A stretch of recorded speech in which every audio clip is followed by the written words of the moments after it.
చాలామంది నెల జీతం వచ్చిన వెంటనే చాలామంది డబ్బులనేవి వేస్ట్ చేస్తుంటారు. పనికిరాని ఖర్చులు ఎక్కువ చేస్తుంటారు. అలాంటి వారు పనికిరాని ఖర్చులు తగ్గించుకొని, ఆ డబ్బులు ఎక్కడెక్కడ ఇన్వెస్ట్‌మెంట్ చేయాలో నేను ఈ వీడియోలో చెప్తాను. ఈ వీడియో మీరు పూర్తిగా చూడండి. మీకు డెఫినిట్‌గా మీకు ఖచ్చితంగా అయితే యూజ్ అయితే అవుతుంది. ఫస్ట్ ఆఫ్ ఆల్ మీరు ఏం చేయండి అంటే, ఫర్ ఎగ్జాంపుల్ మీకు రూ. 1,00,000 ఉన్నాయనుకోండి మీ దగ్గర. ఆ రూ. 1,00,000 ఫిక్స్డ్ డిపాజిట్ చేయండి. ఈ ఫిక్స్డ్ డిపాజిట్ అనేది 5 సంవత్సరాలు లేదా 10 సంవత్సరాలు చేస్తే మీకు ఖచ్చితంగా దానిపైన వడ్డీ అనేది రావటం అయితే జరుగుతుంది. అదేవిధంగా మీ యొక్క డబ్బులు అనేవి సేఫ్‌గా ఉంటాయి. ఇది ఎఫ్‌డి అనమాట. అదేవిధంగా ఒక్కొక్క బ్యాంకు ఒక్కొక్క విధంగా వడ్డీ అయితే ఇస్తదనమాట. బట్ ఈ ఈ విధంగా మనం ఎఫ్‌డిలో దాచుకున్నామనుకోండి, మన డబ్బులు జాగ్రత్తగా ఉంటాయి. అదేవిధంగా దానిపైన ఇంట్రెస్ట్ కూడా మనకు వస్తుంది. అదేవిధంగా ఇంకోటేందంటే, ఇప్పుడు చాలా కామన్‌గా నడిచేదేందంటే డిజిటల్ గోల్డ్ అనమాట. ఈ మధ్య కాలంలో గోల్డ్ రేట్ విపరీతంగా పెరిగింది కాబట్టి, డిజిటల్ గోల్డ్‌లో పేటీఎం గానీ, ఫోన్‌పేలో గానీ మీ మీ దగ్గర రూ. 10 ఉన్నా, రూ. 20 ఉన్నా, రూ. 30 ఉన్నా, ఎన్ని రూపాయలున్నా గానీ మీరు డిజిటల్ గోల్డ్‌లో పెట్టుబడైతే పెట్టండి. బట్ ఇది 2 లేదా 3 సంవత్సరాలైతే పెట్టుబడి పెట్టాలనమాట. అప్పుడే మీకు లాభాలైతే రావడం అయితే జరుగుతుంది. మీకు తొందరగా లాభాలు రావాలంటే మాత్రం కాదనమాట. కాకపోతే దీనికి కొద్దిగా ఓపిక అయితే ఉండాలి. లేదా మీరు ఫిజికల్ గోల్డ్ కాయిన్ కూడా తీసుకోవచ్చనమాట. అది 24 క్యారెట్ అయితే ఉంటుంది. ఆ 24 క్యారెట్ అనేది మనం ఇన్వెస్ట్‌మెంట్ చేయడానికైతే మనకు చాలా బాగా యూజ్ అయితే అవుతుంది. పర్ గ్రామ్ ఇప్పుడు మార్కెట్‌లో ఎంత రేట్ ఉందంటే రూ. 15,000 అయితే ఉందనమాట 24 క్యారెట్ అనేది. గోల్డ్ కాయిన్ తీసుకుంటే మనం పెట్టుబడి పెట్టడానికైతే చాలా బాగుంటుంది. ఈ గోల్డ్ కాయిన్‌లో తరుగు గానీ అదేం తీసేయరు. బట్ మనం కొనేటప్పుడు 3% జీఎస్టీ అయితే పే చేయాల్సి ఉంటుంది. బట్ మనం అమ్మేటప్పుడు రేటు పెరిగితే ఎంత రేటు పెరిగిందో అంత రేటుకి అయితే తీసుకుంటారు.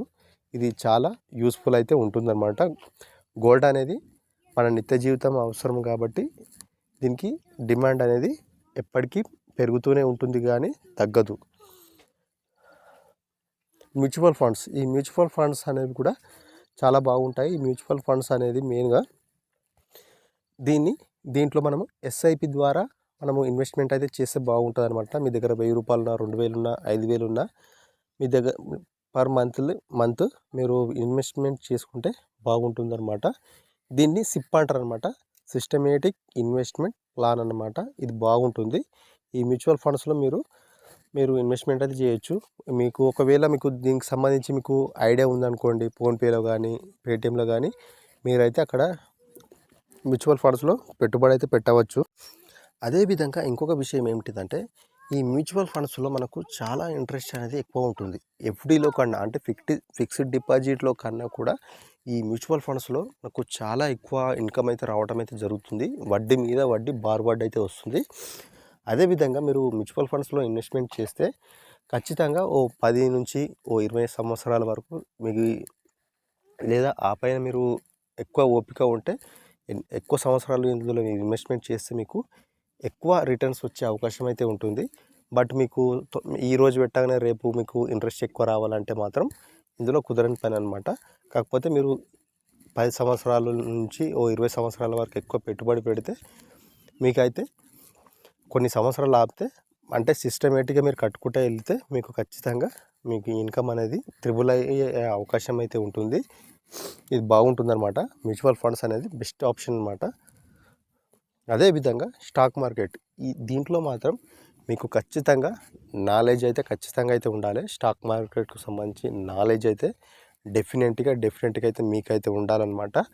ఎందుకంటే స్టాక్ మార్కెట్ అనేది మ్యూచువల్ ఫండ్స్ వేరు, స్టాక్ మార్కెట్ వేరు. ఇందులో ఇంట్రాడే ఉంటుందన్నమాట. అందులో చాలామంది తెలియని వాళ్ళు మాత్రమే నష్టపోయే అవకాశం అయితే ఉంటుందన్నమాట. అందుకోసం మీకు ఒకవేళ ఐడియా ఉంటేనే చేయాలి. లేదు మాకు తెలియదు అంటే మీరు మ్యూచువల్ ఫండ్స్‌లో మీ అమౌంట్ అనేది ఇన్వెస్ట్‌మెంట్ అయితే చేసుకోండి. అదేవిధంగా కొన్ని గవర్నమెంట్ స్కీమ్స్ అయితే ఉంటాయన్నమాట. గవర్నమెంట్‌కి సంబంధించి పీపీఎఫ్, ఎన్ఎస్సి ఇవన్నీ ఉంటాయన్నమాట. ఇందులో ఫ్యూచర్‌లో చాలా గ్రోత్ అయితే ఉంటుంది. మీరు ఇన్వెస్ట్‌మెంట్ చేశారనుకోండి, ఫ్యూచర్‌లో చాలా గ్రోత్ అయితే ఎక్కువ ఉంటుంది. బట్ ఇది చాలామందికి తెలియదన్నమాట. గవర్నమెంట్‌కి సంబంధించి స్కీమ్స్‌లలో కూడా మీ యొక్క డబ్బు అనేది ఇన్వెస్ట్‌మెంట్ చేస్తే ఫ్యూచర్‌లో మీకు ఎక్కువ ఇంట్రెస్ట్ వచ్చే అవకాశం అయితే ఉంటుందన్నమాట. అదేవిధంగా మీ దగ్గర మరీ ఇంకెక్కువ డబ్బు ఉందనుకోండి, రియల్ ఎస్టేట్ ఒక ప్రాపర్టీ అయితే కొనండి, ప్లాట్ కానీ లేకుంటే ఒక పొలం కానీ కొంటే ఇప్పుడు నడుస్తున్నది అంతా కూడా ఈ రియల్ ఎస్టేట్లో మీకు డబ్బులు అనేవి మరింత ఎక్కువ వచ్చే అవకాశం అయితే ఉంటుందన్నమాట. ఫర్ ఎగ్జాంపుల్ మీరు ఒక 20 లక్షలు పెట్టి ఒక ప్లాట్ కొన్నారనుకోండి, అది సంవత్సరం లోపే దాని రేట్ అనేది ఇంచుమించు ఇంకో 10 లక్షలు లేక 15 లక్షలు అయితే పెరుగుతున్నది. కాకపోతే తగ్గే అవకాశం అయితే ఉండదన్నమాట. మీరు అక్కడ గుర్తుంచుకోండి. మీ దగ్గర ఎక్కువ మొత్తంలో డబ్బు ఉందనుకుంటే ఈ రియల్ ఎస్టేట్ అనేది చాలా చాలా బెటర్ అనమాట. ఎందుకంటే మనం ఈరోజు ఒక 10 లక్షలు పెట్టిన ఒక ప్లాటు మనం ఒక సంవత్సరం తర్వాత దాన్ని 30 లక్షలు 40 లక్షలు కూడా సేల్ చేయొచ్చు అనమాట. బాగుంటుంది. కాకపోతే దానికి సంబంధించి దారి అయితే ఉండాలన్నమాట. దారి ఉండాలనుకోండి రేట్ ఇంకెక్కువ పెరిగే అవకాశం అయితే ఉంటుందన్నమాట. మీరు గుర్తుంచుకోండి. ఎప్పుడైనా సరే మీరు ఇన్వెస్ట్మెంట్ చేసేటప్పుడు ఖచ్చితంగా 3 నుంచి 4 మంత్స్ అనేది ఖచ్చితంగా ఎమర్జెన్సీ ఫండ్ అయితే 3 నుంచి 6 మంత్స్ అయితే ఖచ్చితంగా మీ యొక్క ఎమర్జెన్సీ ఫండ్ అయితే ఉండాలన్నమాట. ఈ 3 నుంచి 6 నెలలు ఒకవేళ మీ ప్రైవేట్ జాబ్ అయిందనుకోండి, ఏదైనా మధ్యలో ఏదైనా జాబ్ పోయినా కానీ ఖచ్చితంగా 3 నుంచి 6 నెలల ఎమర్జెన్సీ ఫండ్ అయితే ఖచ్చితంగా అయితే ఉండాలి. ఎప్పుడైనా సరే నేను ఇంతకుముందు చెప్పాను కదా, ఇందులో మనం ఏమేమి నేర్చుకున్నాము, ఎఫ్డీకి సంబంధించి నేర్చుకున్నాము, గోల్డ్లో ఇన్వెస్ట్మెంట్ నేర్చుకున్నాము, మ్యూచువల్ ఫండ్స్ తెలుసుకున్నాము, స్టాక్స్ గురించి తెలుసుకున్నాము, గవర్నమెంట్ బాండ్స్ గురించి తెలుసుకున్నాము, అదేవిధంగా రియల్ ఎస్టేట్కి సంబంధించి కూడా మనం తెలుసుకున్నాం అన్నమాట. ఇవి మెయిన్ అన్నమాట. ఇవి మెయిన్ చాప్టర్స్ ఇవి. ఎందుకంటే నేను మరీ ఎందుకు చెప్తున్నానంటే చాలామంది డబ్బును వేస్ట్ చేస్తుంటారనమాట. తాగుడుకు కానీ లేకుంటే ఏదో పనికిరాని బెట్టింగ్. ఇప్పుడు ఈ మధ్యకాలంలో చాలామంది బెట్టింగ్స్ అయితే పెడుతున్నారు అనమాట. ఆ బెట్టింగ్లో కూడా చాలామంది డబ్బులు అయితే పోగొట్టుకుంటారు అనమాట. ఎందుకంటే అత్యాశ ఎక్కువ ఉందన్నమాట మనుషులకు. 20 రూపాయలు పెడితే 100 రూపాయలు వస్తాయని చాలామందికి అత్యాశ అయితే ఎక్కువ ఉంది. కాబట్టి అందుకోసమే మీరు అలాంటివి నమ్మకండి. ఇది మెయిన్ అనమాట. ఇప్పుడు నేను చెప్పేది ఇదంతా కూడా మెయిన్. ఈ విధంగా మీరు ఇన్వెస్ట్మెంట్ అయితే చేసుకోండి. మీరు పనికిరాని ఖర్చులు తగ్గించుకొని ఈ విధంగా నేను చెప్పిన దాంట్లో మీరు ఇన్వెస్ట్మెంట్ చేసుకుంటే ఫ్యూచర్లో మీకు డెఫినెట్గా లాభమే ఉంటుంది కానీ నష్టం అయితే ఉండదు. బట్ నా మాట నమ్మి మీరు ఇంతకుముందు చెప్పిన వాటిలో మీరు ఇన్వెస్ట్మెంట్ అయితే చేసుకోండి, చాలా బాగుంటుంది.